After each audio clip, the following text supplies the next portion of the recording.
Bien, salut à tous. Aujourd'hui on se retrouve pour une nouvelle vidéo. Comme vous avez pu le voir dans le titre de la vidéo, aujourd'hui ça va être une vidéo assez spéciale. En fait, je vais donner mon avis sur la nouvelle mise à jour de Windows 10. Alors déjà, je ne l'ai pas installé, vous allez vite comprendre pourquoi. Parce que déjà, on va partir du principe, on va partir du fait que je n'aime pas Windows.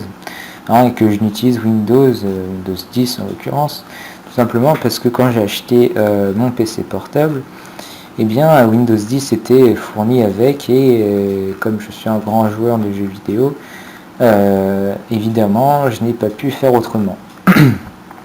Mais récemment, à l'occasion de l'anniversaire de la sortie de Windows 10, eh bien Microsoft nous a pondu une petite mise à jour, et moi ce que je vais parler surtout ce qui concerne en fait les développeurs dans cette mise à jour, c'est le fait que Bash ait été inclus dans Windows. C'est-à-dire que maintenant on peut utiliser le Bash de Ubuntu, le shell Ubuntu, dans Windows. Donc ça vient d'une coopération entre Canonical et Microsoft.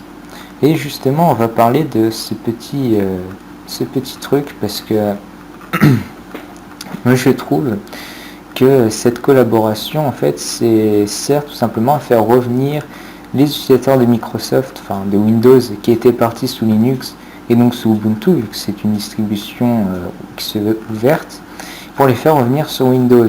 Et je trouve que que de la part de Canonical, donc, qui gère Ubuntu, je trouve que c'est un peu comme une espèce de trahison à la communauté Linux. Alors je dis pas qu'il faut qu'on fasse une guerre entre les systèmes d'exploitation, ce serait idiot de vouloir faire ça. Mais je trouve que c'est quand même que Canonical et Microsoft aient coopéré à inclure Bash, le shell de Ubuntu, c'est-à-dire que vous pouvez utiliser apt-get dedans. Vous pouvez utiliser des commandes Ubuntu dans Windows maintenant. Donc je trouve quand même que c'est assez osé d'avoir fait ça.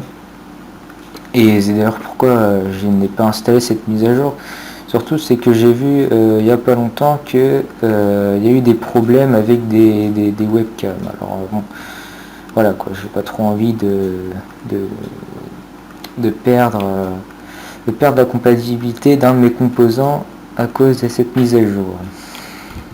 Donc là vous voyez que je suis sur le journal du net, un truc qui présente cette mise à jour. Alors vous voyez qu'on a eu des petits trucs avec Cortana, et donc voilà cette image qui illustre bien ce que je parlais, qui est tout simplement une image donc, du bureau Unity sur Windows 10. Voilà. Donc voilà, cette image illustre bien la catastrophe. On ne peut pas dire autrement, c'est une catastrophe là, ce qui a eu. Et moi j'appelle justement avec ça un boycott total de Ubuntu. Et que je vous encourage même à vous pencher vers des distributions comme Fedora ou Debian, qui sont très bien, parce que Ubuntu, d'ailleurs je rappelle que Ubuntu avait fait un partenariat avec Amazon, ils font toujours un partenariat avec Amazon, où en fait, alors ça a été corrigé avec la version 16.04, et bien dans Ubuntu on avait un spyware tout simplement un spyware en fait, comme on peut en avoir dans Windows, voilà. En gros c'était lié avec Amazon, je sais plus trop quoi, en gros ils pouvaient voir un petit peu ce qu'on recherchait en fait. Voilà. Donc ça a été désactivé dans la version 16.04, mais c'est une option qui peut être activée, parce que c'est absolument bête, tout simplement, parce que ça sert à rien de mettre cette fonctionnalité si elle est désactivée par défaut. Surtout c'est qu'elle ne sert pas à grand chose. Enfin, un utilisateur de Linux ne va pas installer Ubuntu pour avoir cette fonctionnalité. D'avoir les résultats d'Amazon, je sais plus, il y avait un truc, je me rappelle, mais bon voilà. D'ailleurs, on peut voir que le menu démarrer, il y a des pubs maintenant apparemment. Alors voilà. Donc voilà un petit peu tout ce qu'il y a de nouveau dans cette mise à jour.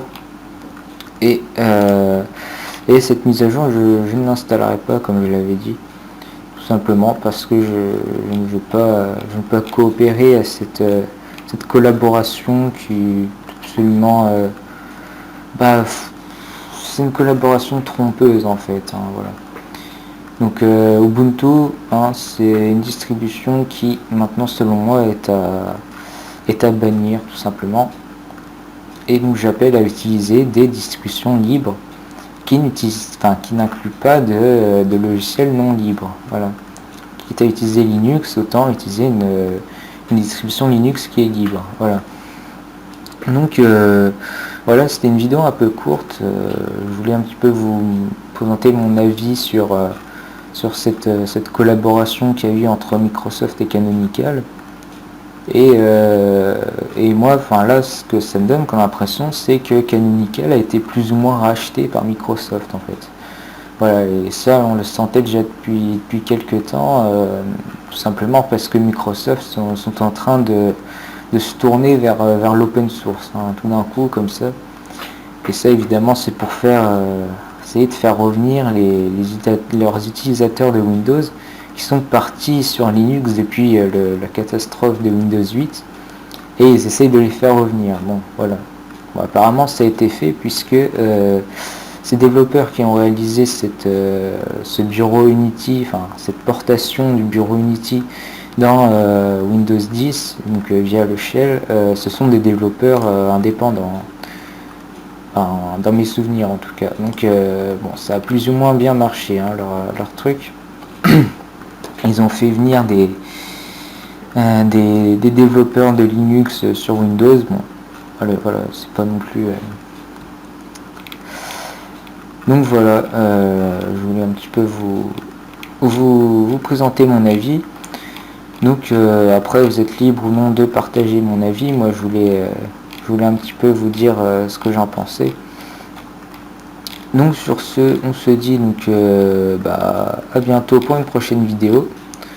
Bye bye.